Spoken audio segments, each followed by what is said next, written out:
La membrana plasmática o membrana citoplasmática es una estructura común que se encuentra presente en todos los tipos celulares, ya sean células procariotas como eucariotas tienen membrana plasmática.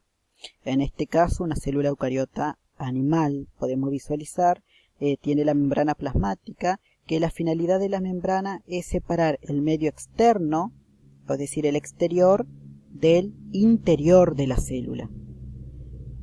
Con el objetivo de que la célula pueda mantener su integridad y se mantenga protegida. Entonces, la principal función de la membrana plasmática es separar el medio externo del medio interno de la célula. A su vez, esta membrana se caracteriza por ser selectiva, porque selecciona qué sustancias ingresan a la célula o qué sustancias salen de la célula, y a su vez selecciona el mecanismo por el cual entran o salen las sustancias. Es decir, que no todas las sustancias entran o salen a la célula de la misma manera, sino que la membrana determina la forma en la que las sustancias van a entrar o salir de la célula. La membrana es semipermeable porque, como dije, no es permeable a todo tipo de sustancia, no todas las sustancias atraviesan la membrana, sino que solo algunas sustancias lo hacen. La membrana participa entonces en la nutrición de la célula, ya que la célula, para subsistir, para mantenerse, necesita de determinadas moléculas, de determinados nutrientes. Entonces la membrana participa en la nutrición porque las moléculas tienen que atravesar la membrana, para poder ingresar a la célula. Esta membrana responde al modelo de mosaico fluido porque es una estructura fluida, es decir, no es estática, sino que tiene movimiento. Ese movimiento se debe a la capacidad, a su vez, que tienen de desplazamiento que tienen las moléculas que constituyen la membrana.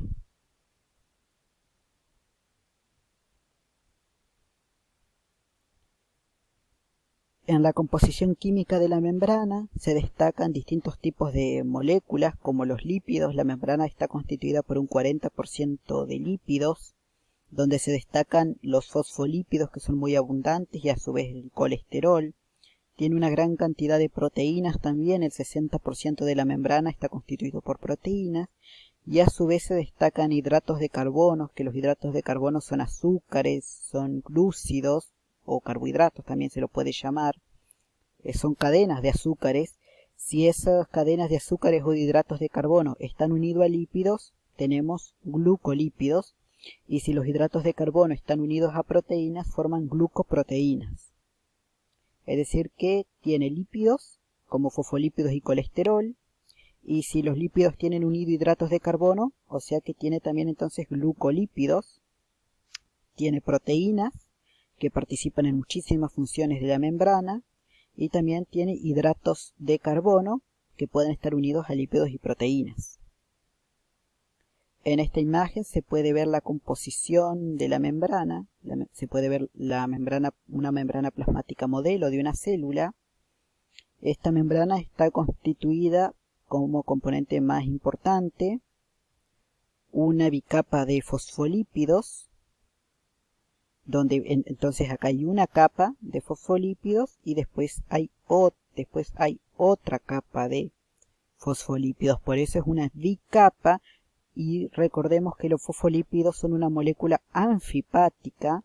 Esto quiere decir que tienen un doble comportamiento frente al agua, donde la cabeza, que está constituida por un grupo fosfato, es hidrofílica, es decir, es afín con el agua, puede estar en contacto con el agua, y las colas de ácidos grasos son hidrofóbicas, es decir, no son afines con el agua, por lo tanto no están en contacto con el agua. Estas cabezas en este caso están en contacto con el citosol, con el interior de la célula, y estas cabezas de esta parte de la membrana están en contacto con el exterior de la célula, con la matriz extracelular, donde hay agua. Por eso estas cabezas están en contacto con el agua, y en el interior, donde están las colas hidrofóbicas, no hay agua. Por eso entonces la membrana, los fosfolípidos de la membrana tienden a ubicarse en bicapa, por el hecho que en el interior de la célula hay agua y en el exterior de la célula también hay agua. Entonces, de esta forma, las colas de fosfolípidos no están en contacto con el agua. Otro componente de la membrana, otro lípido que compone la membrana, son las moléculas de colesterol que están entre los fosfolípidos.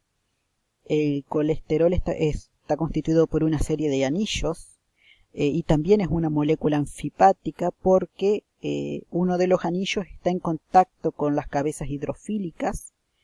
Por lo tanto, entonces este anillo es hidrofílico y el resto de los anillos que compone el colesterol es hidrofóbico porque está en contacto con las colas de fosfolípidos que también son hidrofóbicas.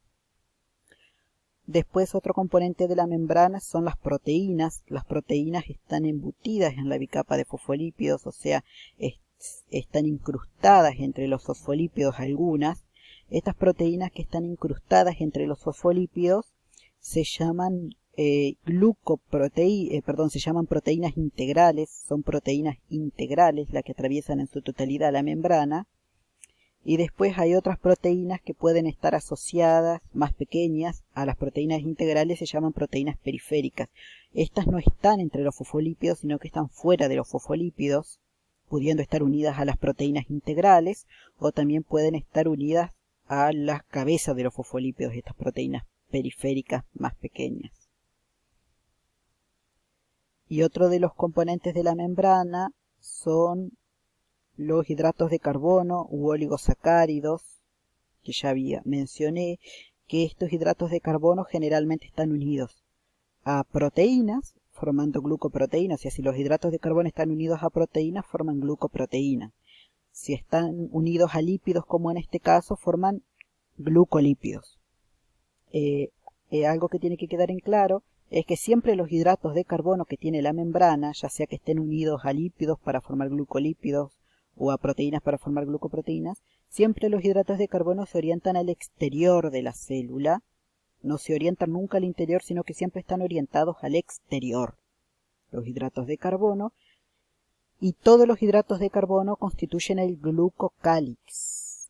Los hidratos de carbono de la membrana, o sea, este y el resto de los hidratos de carbono que tenga la membrana forman el glucocálix, que el glucocálix es importante para la protección de la célula. Entonces, para sintetizar, la membrana plasmática tiene una bicapa de fosfolípidos, moléculas de colesterol, anfipáticas también igual que los fosfolípidos, proteínas integrales que atraviesan la bicapa lipídica y proteínas periféricas que están fuera de la bicapa, pero pueden estar unidas a las proteínas integrales o a los fosfolípidos de la membrana. Y otro componente importante son los hidratos de carbono, que siempre se orientan al exterior de la célula y forman el glucocálix. Esos hidratos de carbono siempre están unidos a lípidos para formar glucolípidos o a las proteínas para formar glucoproteínas. Las proteínas integrales de la membrana o las periféricas pueden estar unidas a fibras del citoesqueleto, a microfilamentos del citoesqueleto, justamente para evitar que la membrana se pueda llegar a desarmar, para darle estabilidad a la membrana y firmeza, sobre todo, de resistencia. Esto entonces es un fosfolípido de la membrana. Los fosfolípidos que forman la bicapa tienen una cabeza de fosfato que es hidrófila o hidrofílica, es decir, que está en contacto con el agua, tiene afinidad al agua, y las colas que son hidrofóbicas, que no tienen afinidad con el agua, son colas de ácidos grasos. En esta imagen se ve claramente el fosfolípido y las colas de ácidos grasos.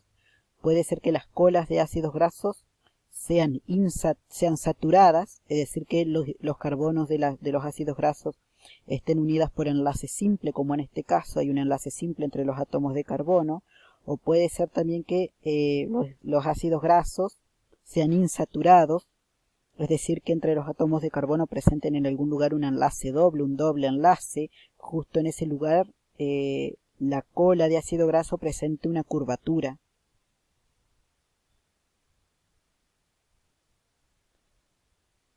En este caso, la membrana plasmática, la membrana celular, responde al modelo siempre de mosaico fluido, es una estructura fluida, y la fluidez de la membrana tiene que ver o está relacionada con la molécula de colesterol. Mientras más colesterol hay, menos fluidez tiene la membrana, y mientras menos colesterol tiene la membrana, más fluida es. O sea, mientras menos colesterol hay, la membrana tiene más movimiento. A su vez, el colesterol en la membrana evita que la membrana se congele a bajas temperaturas. O sea, el colesterol en la membrana tiene como finalidad evitar el congelamiento de la célula o el congelamiento de la membrana a baja temperatura, y cuando las temperaturas son muy elevadas, que la membrana tiene mucha flexibilidad, el colesterol lo que hace es evitar que la membrana se desarme, que se derrita la membrana, por decirlo de alguna manera, y cuando hay temperaturas muy bajas, hace mucho frío, el colesterol evita que la membrana se congele. Entonces es una de las funciones principales que tiene el colesterol en la membrana.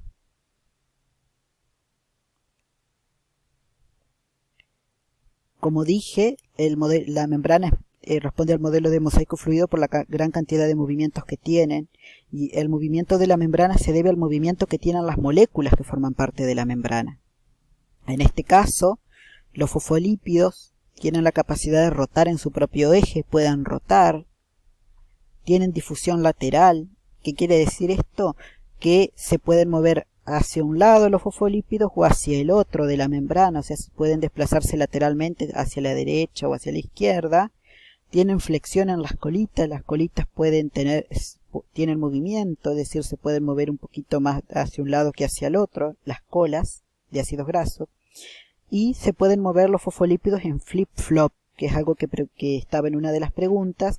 Esto quiere decir que los fosfolípidos pueden saltar de una capa a la otra de la bicapa. O sea, la membrana tiene dos capas, entonces los fosfolípidos pueden pasar de una capa a la otra, es como que pueden saltar de un lado al otro. Esto es muy poco frecuente, pero suele ocurrir en los fosfolípidos de las bicapas.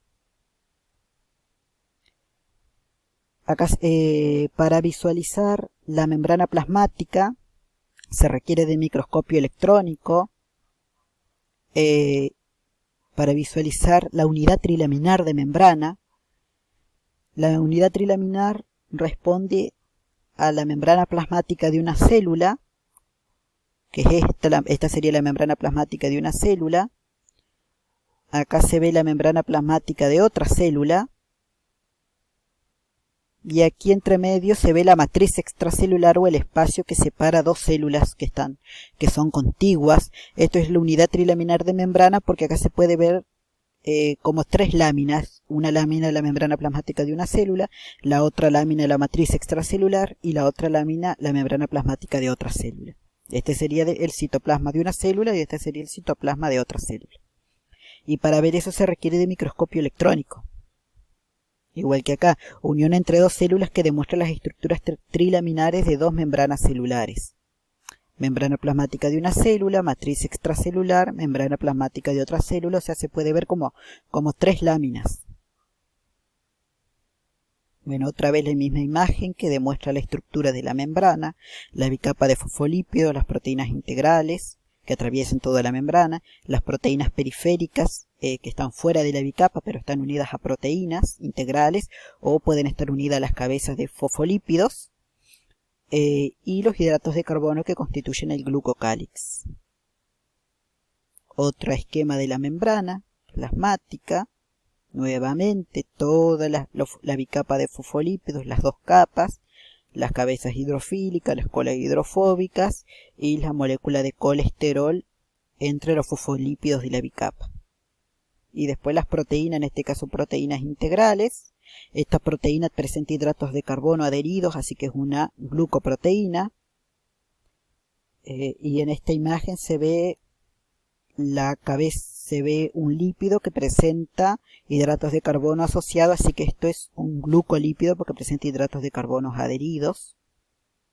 Y todos estos hidratos de carbono que están en la membrana constituyen lo que dije, el glucocálix, que ya voy a detallar bien la función del glucocálix. Y acá están las proteínas periféricas, en este caso unida a una proteína integral, y acá también unida a una proteína integral en este caso.